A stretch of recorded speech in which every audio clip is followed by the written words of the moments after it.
from the House's rage last week when they passed a bill to tax bonuses for companies getting TARP money at 90%. The question is, did the legislators rush to judgment and fan the flames of populism to appeal to the masses, or did they do the right thing and cause the debate to bubble up to the service? Okay, Representative Adam Smith is a Democrat from Washington State. Representative Peter King is a Republican from New York State. Let me start with you, Congressman King. You voted against the bill and also referenced a lot of kind of, what was it that you said, hypocritical posturing, imagine that, by the Democrats.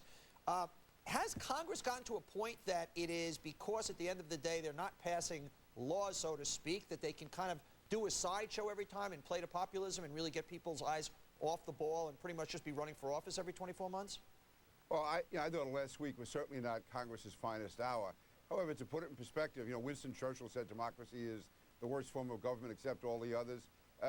Government is never always, it's not always pretty, and you do have ups and downs. I think on balance we'll do the right thing, but I thought the House did make a big mistake last week. I know that some members thought they had to make a point. I understood that, but I thought some of the others just demagogued it too much. Well, let me ask you, before we bring in Congressman Smith, in a strange way, isn't it, though, healthy, though? Because I think any sane person now would look back and say, that is not the answer as a business person for 1,000 reasons. Having said that, though, when Congress does go to such an extreme, isn't kind of the benefit purely the light, and in some place we do find the intelligent middle ground, but until you push it that far, we don't come to that place? That's what I was saying. Politics and government are not always pretty. There are rough moments. I thought the House went too far last week, but there were, again, a number of Democrats and Republicans who voted for that tax who were trying to make a point, and I respect that. I thought others carried it too far. I voted against it because I thought it was the wrong thing to do.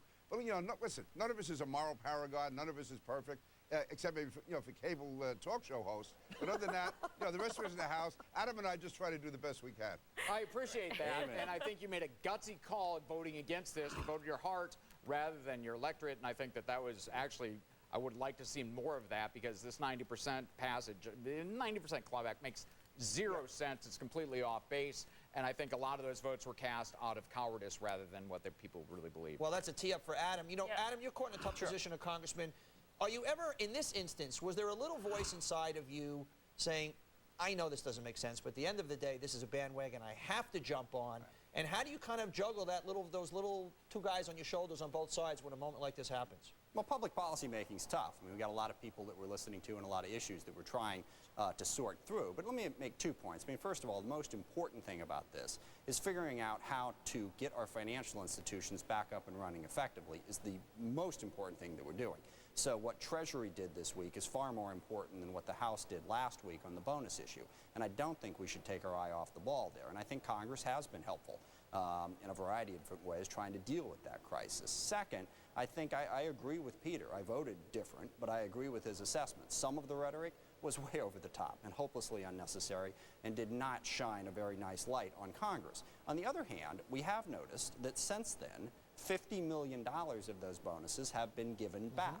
So I think it was perfectly appropriate to say, we think this is wrong, we take it seriously, we understand the contractual bind that we're in, the fact that this was in their contracts, how do we get it back from them? But by making it a big issue, we forced a lot of them to do the right thing and give the money back, which is the best solution for this small piece of the larger problem. But Adam, with all due respect, how does working on this piece of legislation, the bonus bill, better the financial system when in actuality, perhaps spending the time on future strings for other banks out there? We have a lot more time apparently than people think. I mean, we passed the $787 billion stimulus and now you've got bill. a lot of time on your hands. No, we are working. I'm on the Armed Services Committee and the Intelligence Committee. The last 2 weeks, I've worked on issues surrounding, counterterrorism in Pakistan and Afghanistan. I've worked on a variety of different issues in that area. I've done 1,000 different things, and we spent a couple hours on the floor talking about something that the American public was very concerned about,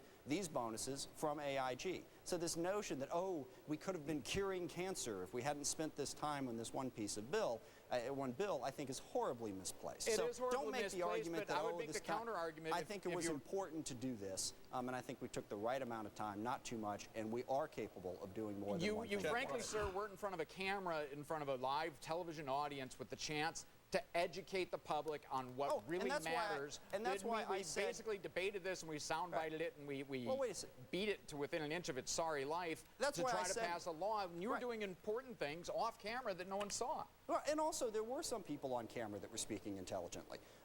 Okay, there were some that weren't. I will grant you that.